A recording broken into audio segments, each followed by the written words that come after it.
selamat pagi semuanya. Selamat pagi rekan-rekan sekalian.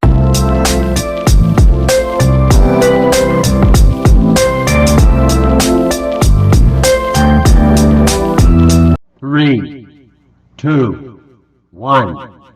Di sini kami akan menjelaskan bagaimana bahasa tubuh saat kita melakukan sales marketing. Dan di sini sebelum partner saya menjelaskan bagaimana sih dalam melakukan marketing, ada nih dua hal yang sangat penting yang harus kita ketahui di dalam satu organisasi, yaitu pertama, penjualan. Penjualan merupakan bagian utama dari pengembangan bisnis yang menyeluruh.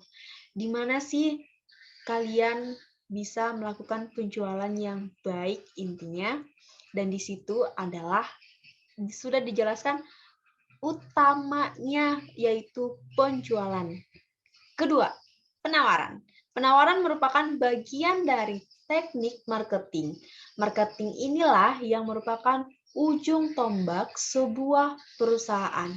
Jadi, di mana ada penjualan, pasti ada penawaran. Dan di situ kita dapat melakukan bagaimana sih caranya bahasa tubuh kita ini melakukan penjualan atau penawaran dengan baik. Yang pada intinya yaitu penawaran. Karena di situ kita dapat memperagakan cara-cara kita agar dapat melakukan penawaran yang baik atau melakukan produk yang baik dalam meyakinkan konsumen kita nanti atau calon konsumen kita nanti.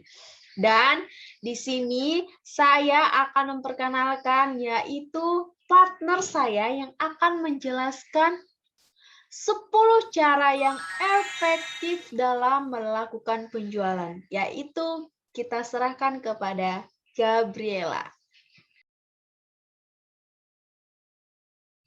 Baik, selamat pagi buat rekan-rekan kita semua. Selamat pagi. Saya akan menjelaskan 10 cara efektif dalam penjualan. Dari 10 cara efektif ini kita akan pelajari bagaimana gestur tubuh atau bahasa tubuh yang kita dapat lakukan untuk menarik para customer kita. Yaitu yang pertama adalah lakukan pendekatan dengan konsumen. Baik, yang pertama, cara terbaik sebagai cara menawarkan produk adalah dengan melakukan pendekatan dengan konsumen atau calon konsumen. Nah, dari pendekatan dengan konsumen ini yang kita lakukan adalah yang pertama adalah penampilan kita terlebih dahulu. Penampilan kita adalah salah satu hal yang terfokus pada saat kita melakukan penjualan, di mana penampilan kita salah satu yang orang lihat sebelum kita melakukan penawaran dari produk kita. Jadi, setelah penampilan, yang kedua adalah kita melakukan handshake atau salaman. Bagaimana itu adalah budaya yang mungkin kita orang Indonesia lakukan untuk saling akrab dengan satu dengan yang lainnya. Dari hal tersebut, kita dapat memberikan first impression yang terbaik untuk para konsumen kita. Nah, untuk kedua yaitu kenali selera konsumen. Nah, mengenal selera konsumen bisa dilakukan dengan cara membangun kedekatan dengan konsumen terlebih dahulu agar mengetahui jenis produk yang sesuai dengan keinginannya.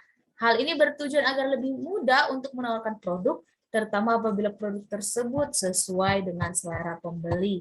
Jadi, mungkin kita nggak langsung nanya ya, atau mungkin kita bisa melihat dari keadaan tubuhnya.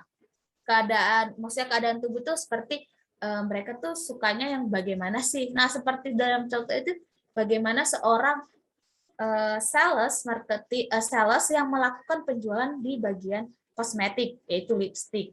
Jadi kita bisa melihat, oh kakak ini cocoknya pakai apa, kakak ini apa, dengan dengan pengenalan seperti itu. Selanjutnya yang ketiga adalah pahami kebutuhan konsumen. sebenarnya untuk memahami kebutuhan konsumen ini cukup sulit ya teman-teman, rekan-rekan sekalian, karena kita bisa melihat bagaimana kadang pahami kebutuhan konsumen. Dari pahami kebutuhan konsumen ini kita bisa lihat bagaimana mungkin kalau kita bisa lihat itu setiap bulannya ya, setiap bulan mungkin kalau awal bulan pada memiliki kebutuhan seperti kebutuhan pangan atau sebagainya. Nah, kalau untuk yang lainnya mungkin kebutuhannya cukup sulit untuk kita mengerti. Jadi cara menawarkan produk yang baik adalah dengan memahami kebutuhan konsumen terlebih dahulu. Jadi kita memahami kebutuhannya dengan cara kita memperhatikan bagaimana cara mereka melihat produk kita. Selanjutnya ada sebutkan keunggulan produk. Nah, mungkin sebutkan keunggulan produk ini mungkin pada saat para konsumen kita datang melihat mungkin di stand kita ya, di stand, misalnya di stand bagian lipstick seperti itu. Jadi ketika kita menanyakan apa yang mereka butuhkan, baru kita lah sebutkan keunggulan dari produk yang kita jual seperti itu. Selanjutnya yang kelima ada yakinkan konsumen bahwa yang ditawarkan merupakan produk yang terbaik. Dari sini kita dapat menggunakan kata-kata yang terbaik untuk menawarkan produk dengan cara meyakinkan konsumen bahwa produk yang ditawarkan merupakan produk yang terbaik. Nah, tadi kan tadi saya memberikan contoh seperti sebuah produk lipstick, di mana kita harus yakin, kita dulu sebagai sales harus yakin bahwa produk itu yang terbaik. Produk itu dapat mungkin mempercantik para konsumen kita atau dapat membuat mereka memakai lipstik kita tuh mungkin tidak kering atau tidak apa gitu, seperti itu. Jadi kita harus mengetahui, kita sebagai sales harus mengetahui produk kita, baru kita tawarkan produk tersebut kepada konsumen kita. Jadi dari situ juga kita harus menyampaikan keunggulan-keunggulan apa sih yang ada di produk ini. Selanjutnya yang keenam ada jangan menjelekkan produk kompetitor. Nah, mungkin di sini sudah jelas ya para rekan sekalian bagaimana ketika kita menjual tadi lipstick, kita lipstick kita A, tapi kita tidak boleh membandingkan dengan lipstick B. Misalnya, lipstick kami itu merupakan begini. Beda dengan lipstick yang B. Mungkin kita berkata seperti itu tidak seharusnya kita lakukan sebagai seorang sales.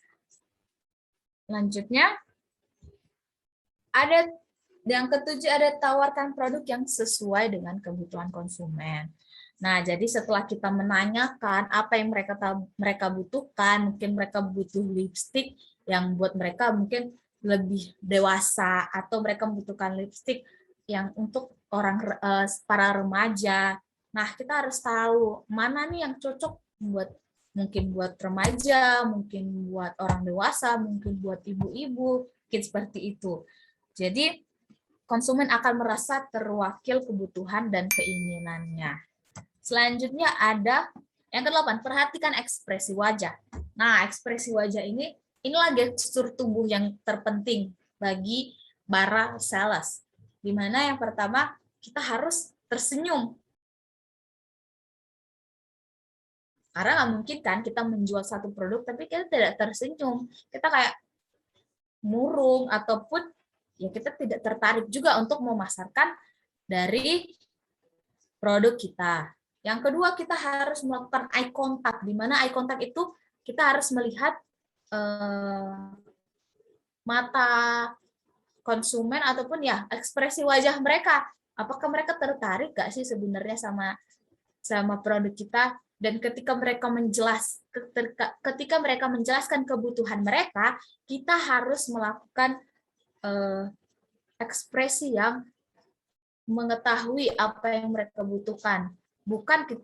Mereka menjelaskan, bukan kita melirik ke arah yang berlawanan, ataupun bisa saja kita melakukan dengan cara mengangguk agar konsumen kita merasa kita mengerti, padahal sebenarnya kita tidak mengetahui apa yang mereka butuhkan. Jadi, dan selanjutnya kita juga tidak diperkenankan sebagai sales untuk melakukan lipat tangan. Misalnya seperti di gambar, mungkin itu tidak baik ya rekan-rekan sekalian, lipat tangan ataupun pada saat mungkin kita menjual sesuatu dengan cara duduk, para konsumen kita menjelaskan, itu sebenarnya tidak baik karena kita seperti tidak menghargai pembicaraan yang mereka lakukan.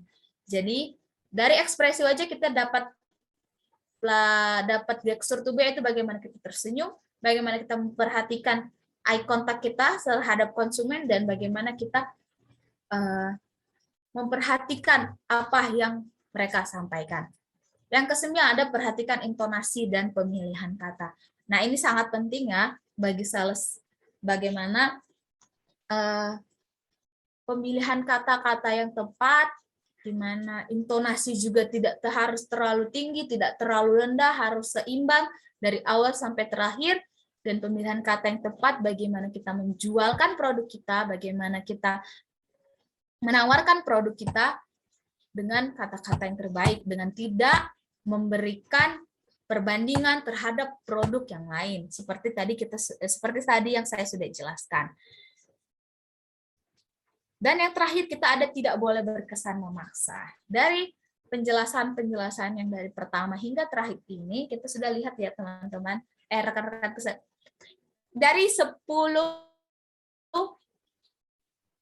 yang terakhir ada 10 tidak boleh berkesan memaksa. Dari awal, dari yang pertama hingga pada yang ke-10, kita sudah melihat bagaimana gestur-gestur tubuh kita, bagaimana cara kita menawarkan produk kita, dan bagaimana sebenarnya dari awal juga kita tidak boleh berkesan memaksa.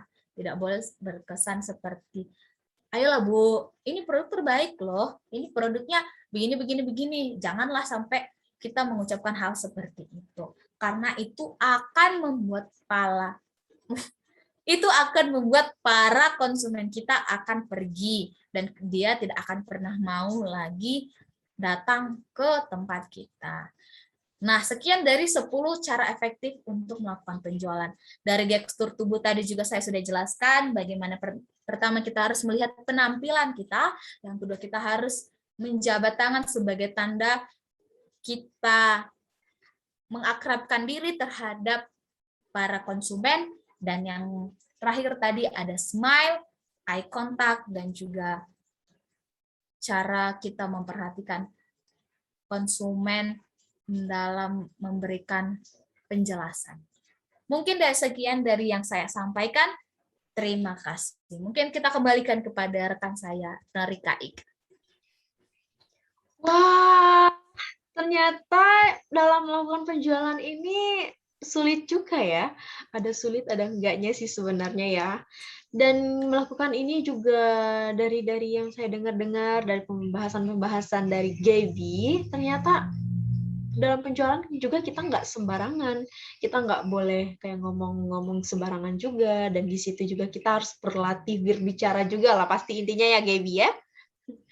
Di situ juga kita nih gimana sih kita ya, terutama sih dalam bahasa ya pastinya ya, dan intinya itu karena itu kan bakalan menjadi ekspresi bagi konsumen nih untuk tertarik atau tidaknya dengan barang-barang produk yang kita jual ini. Jadi dalam melakukan sales ini kita yaitu dalam bahasa yang sopan dan santun. Dan di sini inti dari kesimpulan dalam pembahasan tersebut yaitu dalam melakukan pemasaran, sebagai seorang marketing harus dapat dilakukan secara efektif dan efisien. Dunia pemasaran sangatlah ketat, di mana dengan baiknya menggunakan gestur tubuh atau gaya dalam melakukan pemasaran yang di mana dapat menarik konsumen lebih banyak lagi, seperti 10 cara yang sudah dijelaskan tadi, atau yang sudah dijelaskan di atas. Dan itu adalah pembahasan kita pada hari ini. Bagi semuanya, semoga pembahasan yang telah Gaby jelaskan untuk kita semua dapat bermanfaat lebih baik ya dalam melakukan penjualan kita nanti. Dan ini adalah salah satu cara yang sangat-sangat baik untuk kita semua. Jadi hanya ini yang dapat kami sampaikan. Semoga dari cara tersebut dapat menjadi bermanfaat bagi kalian semua. Terima kasih semuanya. Selamat tinggal.